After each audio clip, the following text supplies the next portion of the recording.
If someone had told me 10 years ago, when I first met Cole, that I'd end up here, in this quiet morning light, watching him sleep, I would have laughed. A bitter, hollow sound. Because for a decade, Cole was the sun I orbited at a safe distance, a celestial body of impossible heat and light, utterly unaware of the quiet, insignificant planet shivering in his shadow. Loving him from afar was my default setting, a low, constant hum of longing beneath the noise of my solitary life. It was a pain I had curated, managed, and learned to live with. I certainly didn't come on this trip looking for love. I came because my best friend was breaking, and I was the only one he asked to help pick up the pieces.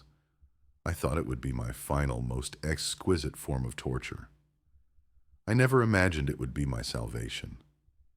My life before the van was a study in beige. My apartment walls were beige. My routine was beige. I worked from home as a graphic designer, a job that required minimal human interaction and maximum screen time. My world was pixels and Pantones, a carefully controlled digital landscape where I was king.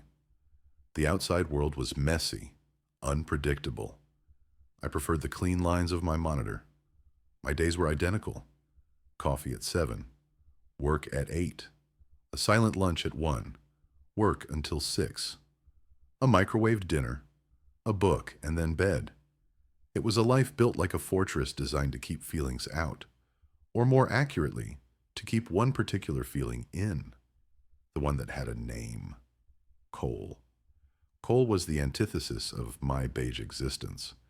He was a supernova of primary colors. He was a contractor, a man who built things with his hands, who smelled of sawdust and sweat and the outdoors. He was loud.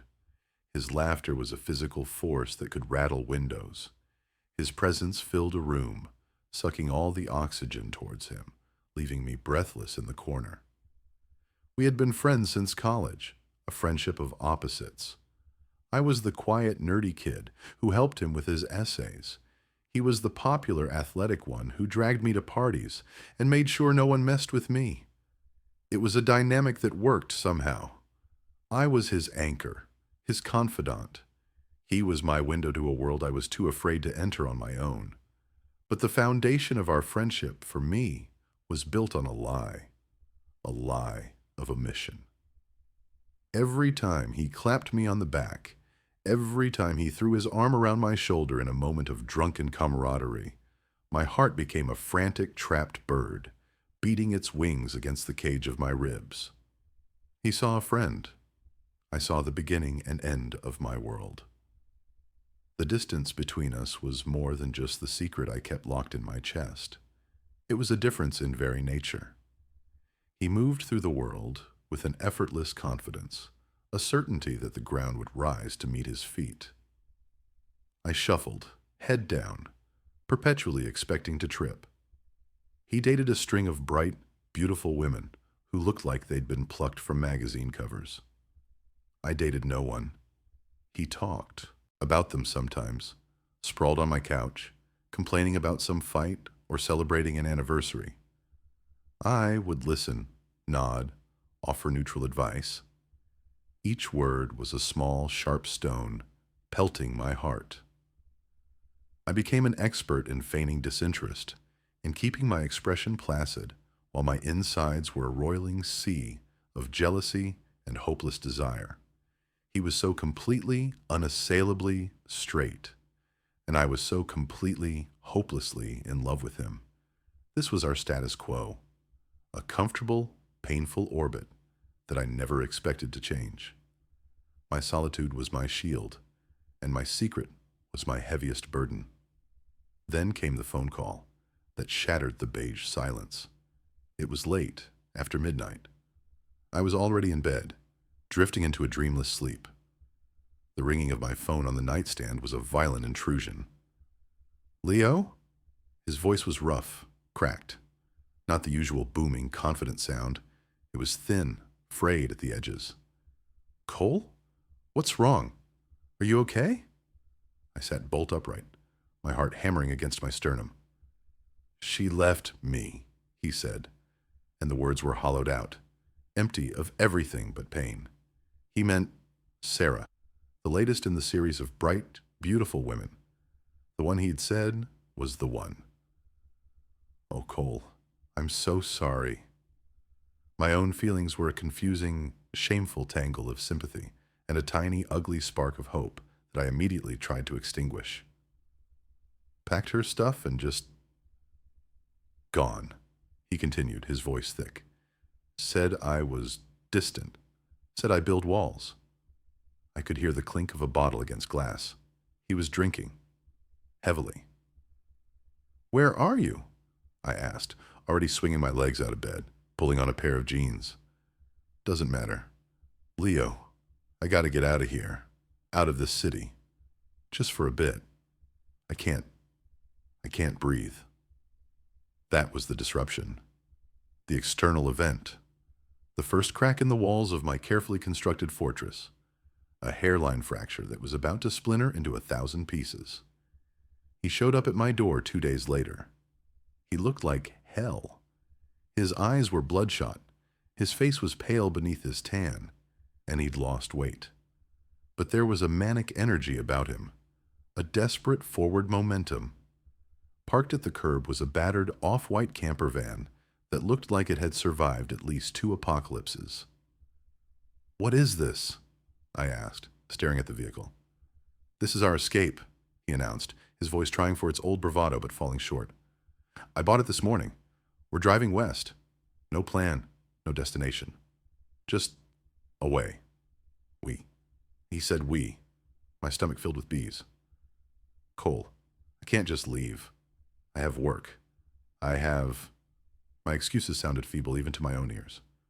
Your work is on a laptop, Leo. You can do it from anywhere. Please.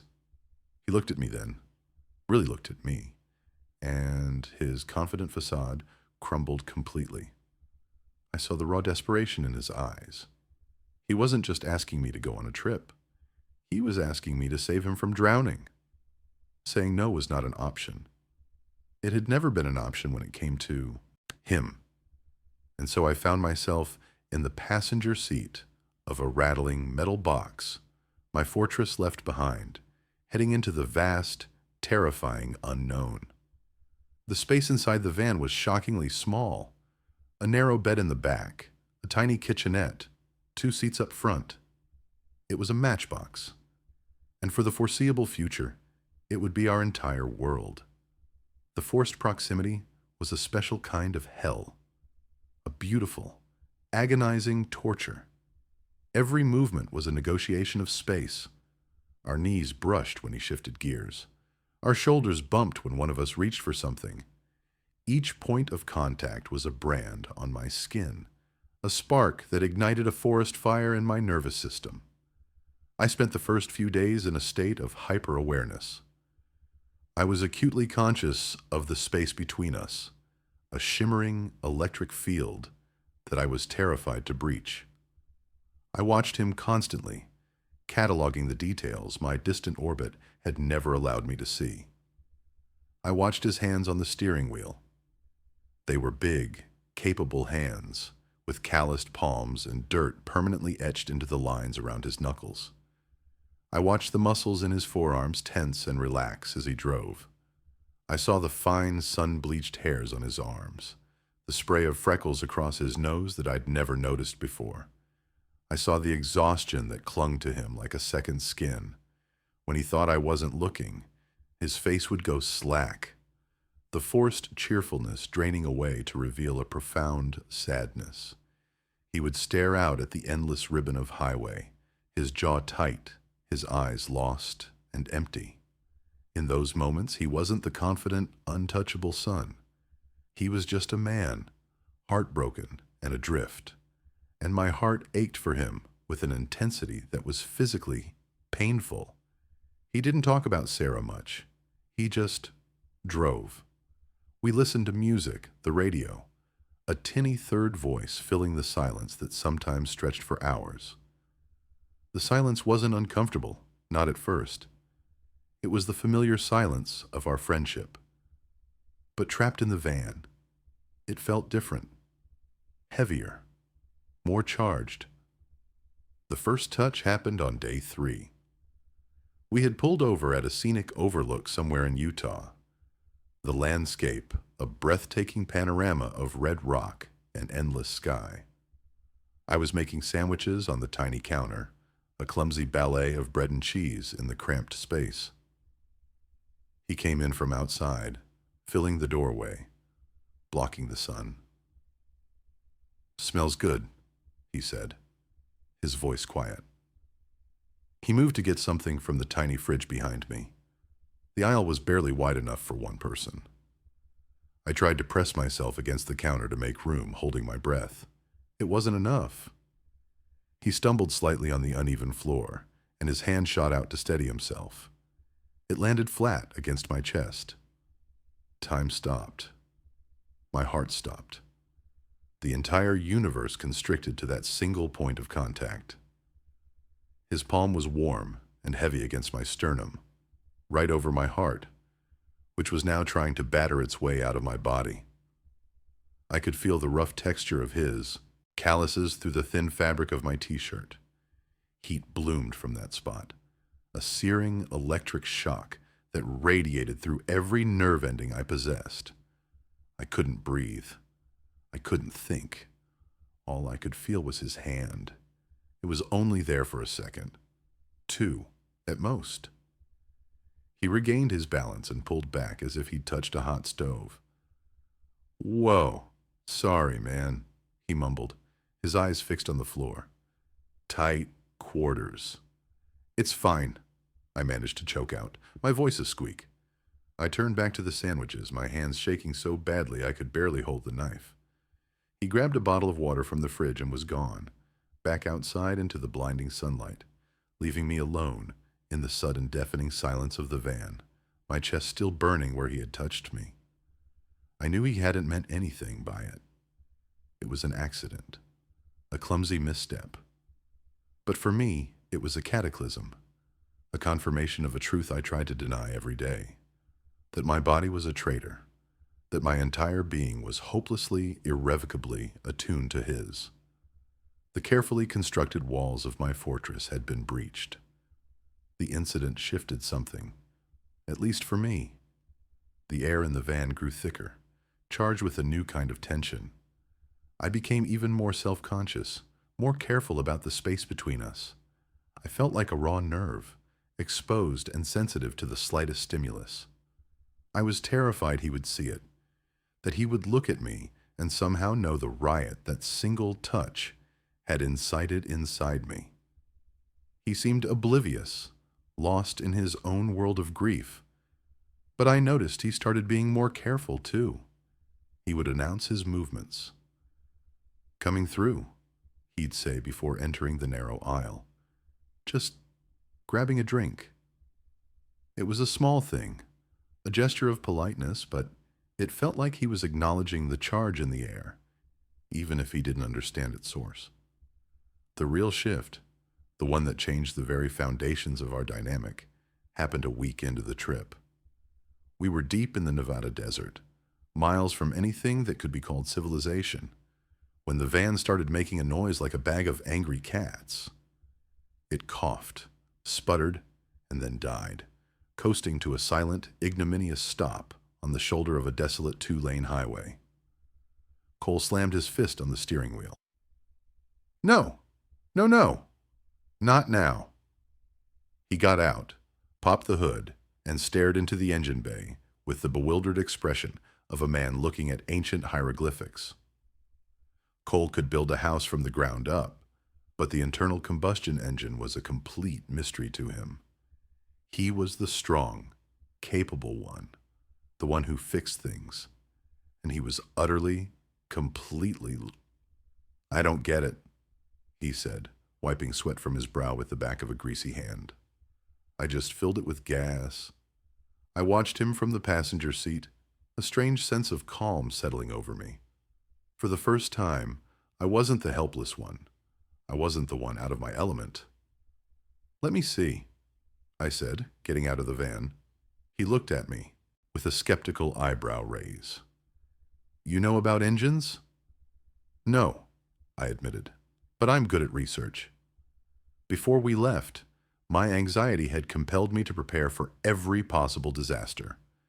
I had downloaded the full 400-page repair manual for our specific model of post-apocalyptic van onto my phone. I had also packed a comprehensive toolkit, much to Cole's amusement at the time. You bringing a library, Leo? He'd joked. For the next 2 hours, I became the one in charge. With the PDF open on my phone and the toolkit splayed on the hot asphalt, I directed him. Okay, find the fuel filter. It should be a small canister near the...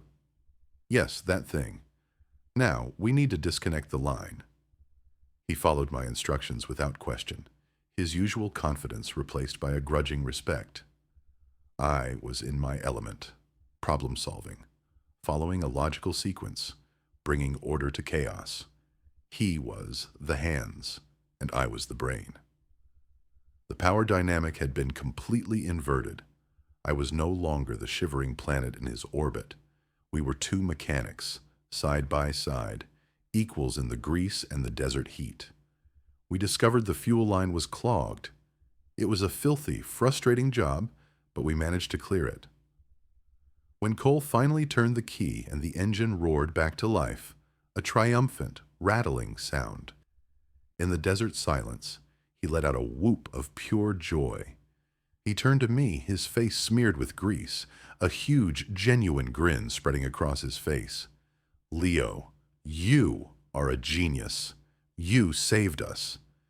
And then he did something that stopped my heart for the second time on this trip. He threw his arms around me and pulled me into a tight, bone-crushing hug. He smelled of sweat, grease, and sun-baked dust. It wasn't the casual one-armed hug of friends. It was a hug of pure, unadulterated relief and gratitude. I stood frozen for a moment, my arms pinned to my sides, before I slowly, tentatively, brought them up and wrapped them around his back. I could feel the solid, steady beat of his heart against my chest. I buried my face in his shoulder, inhaling his scent, trying to memorize the feel of his body pressed against mine. In that moment, surrounded by nothing but sand and sky, covered in grime, I felt a sense of rightness, of belonging, that I had never experienced before. He pulled away after a few seconds, his grin still in place, completely unaware of the earthquake he had just triggered in my soul. But I knew, with a terrifying certainty, that something had irrevocably changed. The ground beneath my feet had shifted. I had seen his vulnerability, and he had seen my strength. We were no longer just the jock and the nerd. We were just two men, alone in the desert, who needed each other. That night, the storm rolled in.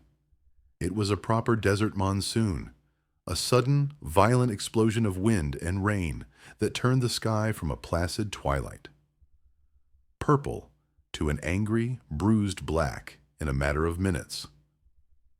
We had pulled off the highway onto a dirt road, hoping to find a quiet place to camp for the night.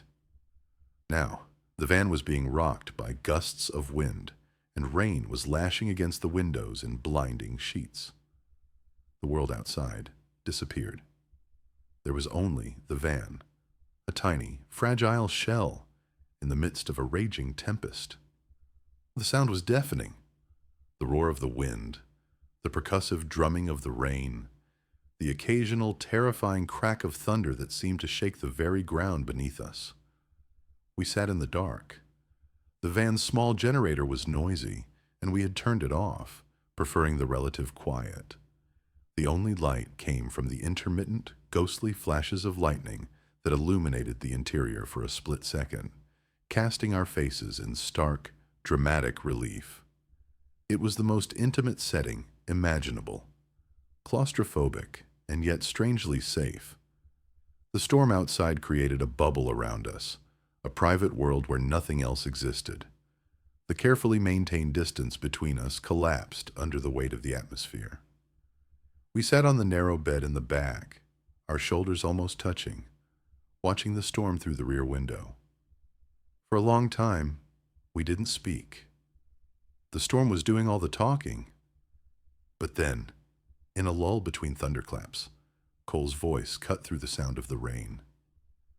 "She said, I build walls," he said, his voice low and raspy.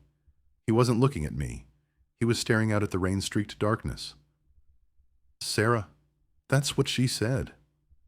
I waited, knowing this was important. This was not small talk. This was something being unearthed. "I didn't get it at first," he continued, his voice barely a whisper. "I thought I was open. I talk, you know. I'm not a quiet guy." He let out a short, humorless laugh. "But she was right. I talk about stuff, work, sports, bullshit. I don't talk about what's in here." He tapped his chest, right over his heart. Another flash of lightning lit up his face. I could see the anguish there, the confusion. It was an expression I had never seen on him before. "I don't know how," he admitted, and the words were heavy with shame. "My dad, he was a rock. Never showed anything. Crying was for girls. Talking about feelings was weak. So you just bottle it up. You put on a smile, and you just keep going." The confession hung in the air between us, raw and vulnerable. He was showing me the cracks in his armor, the soft, unprotected places he kept hidden from the world. "You're the only one," he said. And now he turned his head, his eyes finding mine in the gloom. "The only person I feel like I don't have to perform for. With you, it's just quiet. It's easy. You don't ask for anything. You just listen. You see me, Leo? I think you see me more than anyone." My heart felt like it was going to stop. He sees me seeing him. The thought was both terrifying and exhilarating. And in that moment, in the dark, with the storm raging around us as my witness, I knew I had to say something true. The weight of my decade-long secret was suffocating me. "Maybe I see you," I said, my voice shaking slightly, "because I'm always looking." The words came out before I could stop them. Simple, honest, and utterly terrifying. They hung in the small space between us, more charged than the lightning outside. Cole didn't respond. He just held my gaze. His eyes, in the dim light, were dark pools of unreadable emotion. I could see the confusion, the surprise, but something else too. Something I didn't dare to name. The silence stretched, filled only by the rhythm of the rain. My mind was screaming. Take it back. Laugh it off. Make a joke. But I couldn't. I had laid one single terrifying card on the table, and I had to wait for him to play his. He was the one who moved first. Slowly, hesitantly, he lifted his hand and brushed his thumb across my cheek. His calloused skin was rough, but gentle against mine. It was a gesture of such profound tenderness that it broke something open inside me. "Leo," he breathed, his voice thick with an emotion I couldn't decipher. And then he leaned in. It was impossibly slow, a glacial movement that gave me 100 years to pull away. I didn't. I couldn't. I was frozen, mesmerized, my entire world narrowing to the few inches of space between our lips. When his mouth finally met mine, it wasn't a passionate, desperate kiss. It was a question. It was soft, hesitant, searching. It was chapped lips and the taste of rainwater and salt. It was the most honest thing I had ever experienced. I responded in kind, a gentle pressure, an answer to his question. Yes. The kiss deepened then, a slow, unfolding exploration. His hand moved from my cheek to the back of my neck, his fingers tangling in my hair, pulling me closer. My own hands, clumsy and trembling, found their way to his waist, gripping his shirt as if he were the only solid thing in a world that had suddenly dissolved into chaos. It wasn't about lust. It was about connection. It was about the storm outside and the storm inside. It was two people, lost and lonely, finding a moment of shelter in each other. It was years of unspoken words, of hidden longing, of secret observations, all culminating in this one, impossible, perfect moment. We broke apart, both of us breathing heavily, our foreheads resting against each other. The sound of the rain seemed to fade into the background. All I could hear was the frantic drumming of my own heart. He started, but didn't finish. He didn't need to. I understood. That night, we slept in the narrow bed, curled up together against the cold. It wasn't sexual. It was something far more intimate. It was the simple, profound comfort of another human body, a warmth in the darkness. I lay with my back to his chest, his arm draped over my waist, his steady breathing a calming rhythm against my neck. For the first time in my adult life, I didn't feel alone. I fell asleep, feeling like I had finally, after a lifetime of searching, come home. I woke to silence, a profound, jarring silence. The storm had passed. Bright, unforgiving sunlight was streaming through the van's windows, illuminating every speck of dust in the air. My first sensation was warmth, Cole's body still pressed against my back. My second was a cold, creeping dread that started in the pit of my stomach and spread through my veins like ice. The morning after, I lay perfectly still, my eyes squeezed shut, trying to pretend I was still asleep, trying to hold on to the magic of the night before. But the daylight had burned it away. In the darkness, shielded by the storm, what we did felt natural, inevitable. In the harsh light of day, it felt like a catastrophic mistake. What have I done? The question screamed in my mind. He was drunk on grief and emotional vulnerability. I had taken advantage of him. He's straight. This meant nothing to him. It was a fluke, a moment of confusion in a storm. And I, like a fool, had let it happen. I had let my selfish, impossible desires ruin the most important friendship of my life. I could feel him begin to stir behind me. His arm tightened around my waist for a moment before he seemed to realize where it was, and he snatched it back as if burned. The warmth was gone. In its place was a chasm of cold air. I heard him sit up, the creak of the mattress, a verdict being delivered. I kept my eyes closed, my breathing even, feigning sleep. It was a coward's move, but I couldn't face him. I couldn't bear to see the regret, the disgust, the pity in his eyes. He was quiet for a long time. I could feel his presence, his stillness, a heavy weight in the small space. What was he thinking? Was he horrified? Was he trying to figure out how to let me down easy? The silence was a form of torture, my imagination filling it with the worst possible scenarios. Then I heard the slide of the van door, a quiet click as it shut. He was gone. I opened my eyes. The spot where he had been lying was empty, the sheets still warm.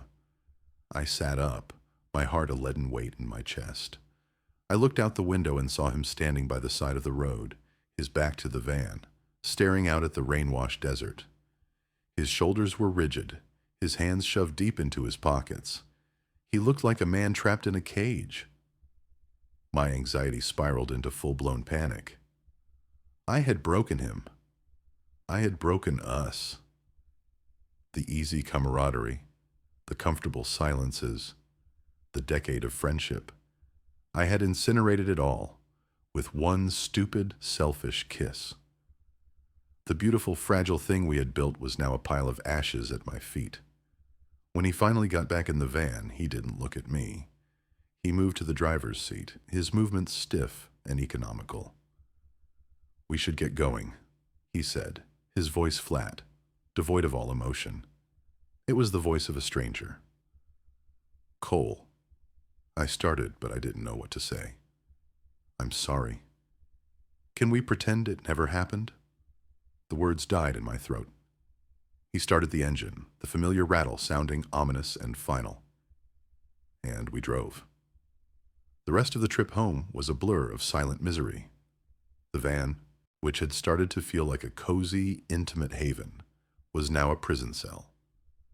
The air was thick with unspoken words, with regret and confusion. We didn't listen to music. We didn't talk. We just drove, the miles spooling out behind us, each one putting more distance between us and that night in the storm. I would catch him glancing at me in the rearview mirror sometimes, his expression a mask of conflict. I would look away immediately, my face burning with shame. My old solitude came rushing back, but it was different now. Before, it had been a comfortable, if lonely, state of being. Now, it was an active, painful absence. It was the negative space where Cole's laughter used to be. It was a gaping wound.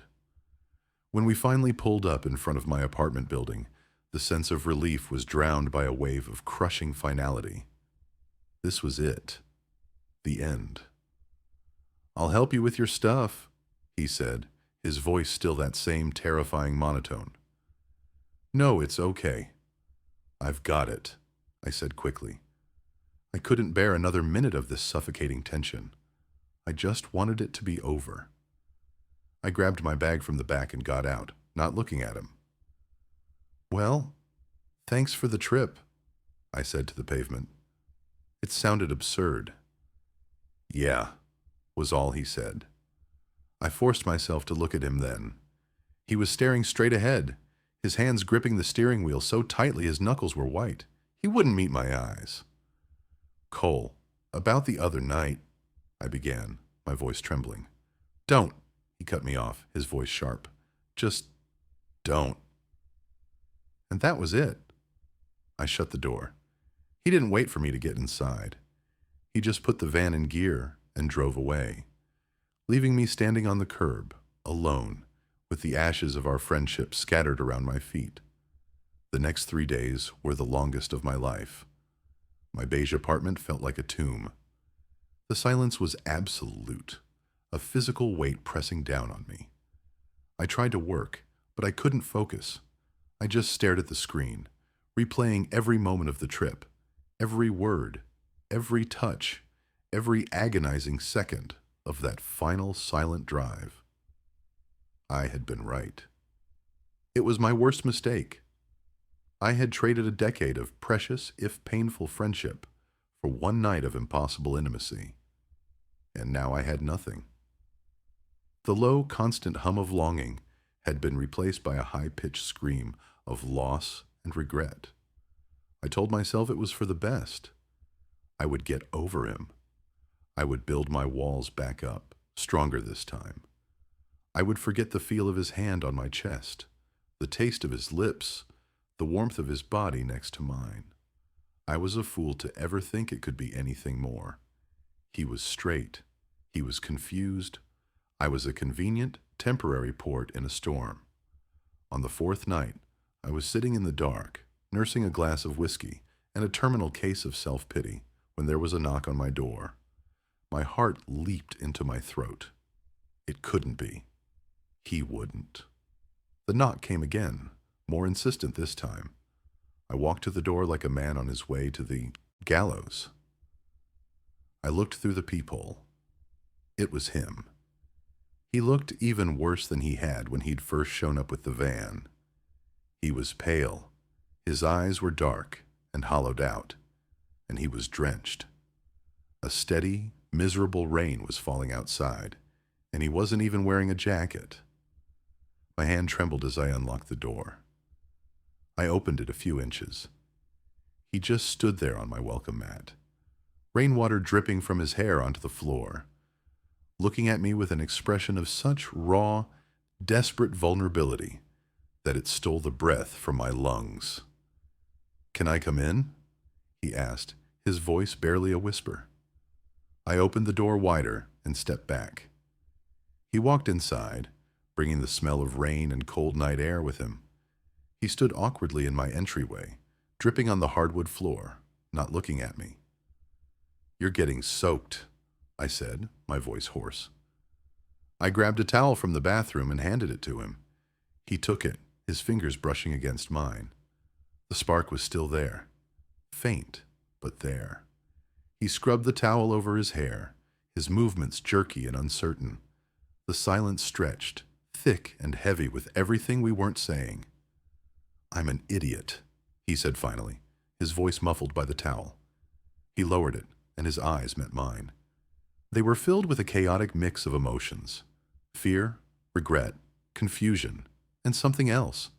Something that looked terrifyingly like hope. "I ran," he said. "I know. I'm sorry. I freaked out." "It's okay," I said automatically, the lie tasting like ash in my mouth. "I get it. It was a mistake." "No," he said, and the word was sharp, emphatic. He took a step closer to me. "That's the thing, Leo. It wasn't.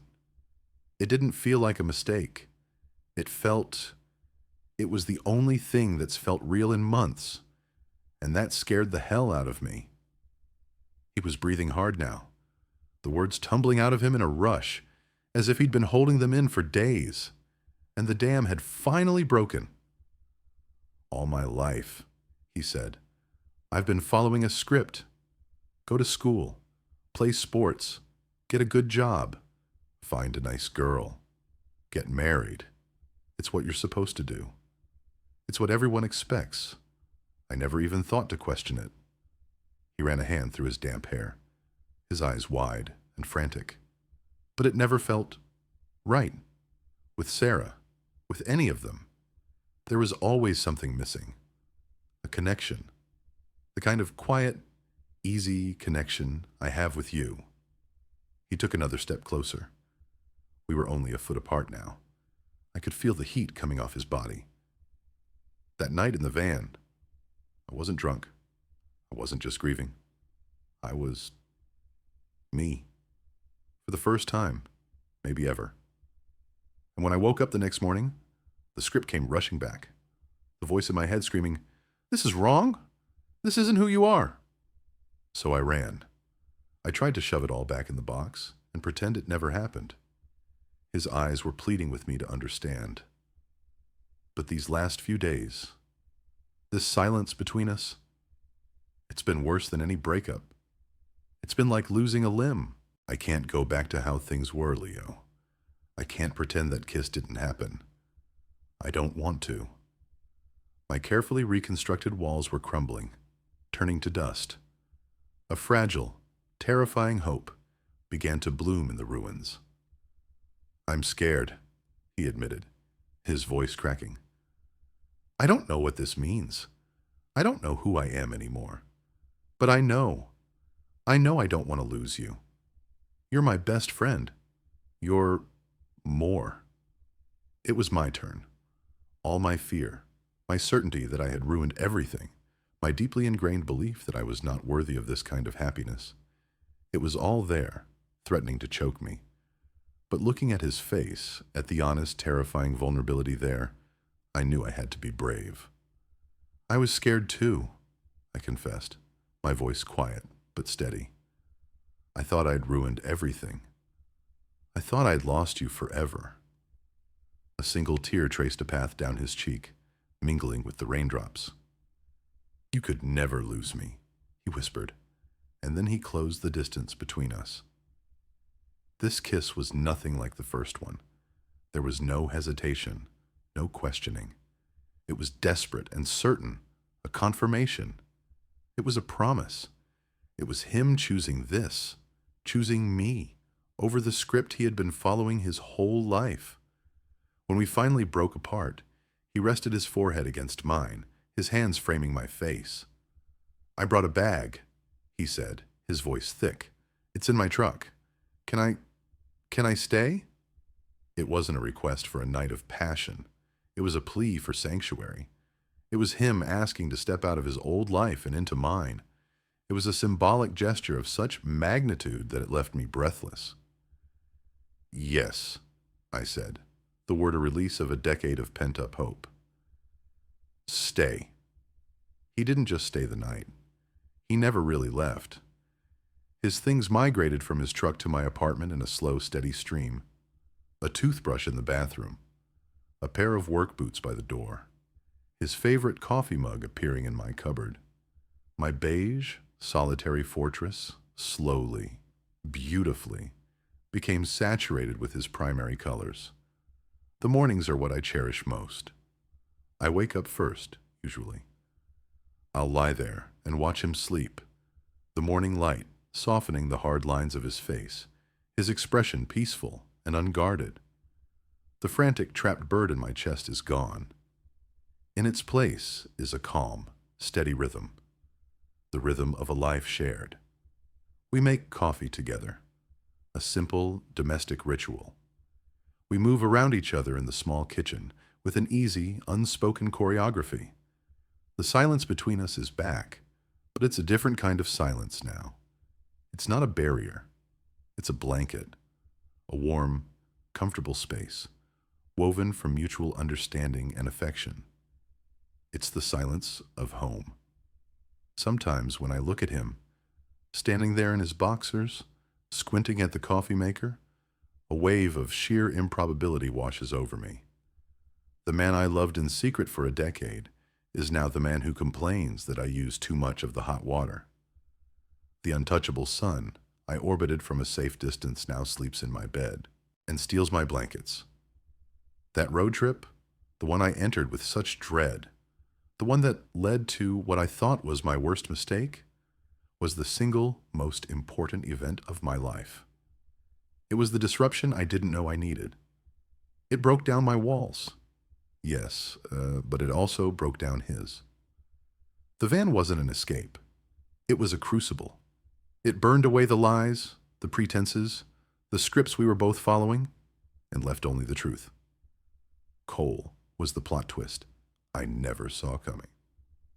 He didn't just bring love into my life. He brought life itself. He dragged me out of my beige, pixelated world and into the messy, vibrant, unpredictable reality of shared existence. In learning to be brave enough to love him, I learned to be brave enough to live. My life is no longer a fortress. It's an open door. Loving him was never the mistake. The mistake was spending 10 years believing I couldn't. The mistake was building a life designed to protect me from the one thing that could truly set me free. Have you ever had to risk a friendship for the chance at something more? It's a terrifying leap of faith to put something so precious on the line for a possibility that might just be in your own head. But sometimes you have to be willing to lose everything to gain the world. Let me know in the comments if you've ever faced a similar choice, or if you believe some risks are just too great to take when it comes to the heart. And if you enjoyed this story and want to hear more about the messy, complicated, and beautiful journey of finding love in unexpected places, please consider subscribing to the channel. Your support means the world.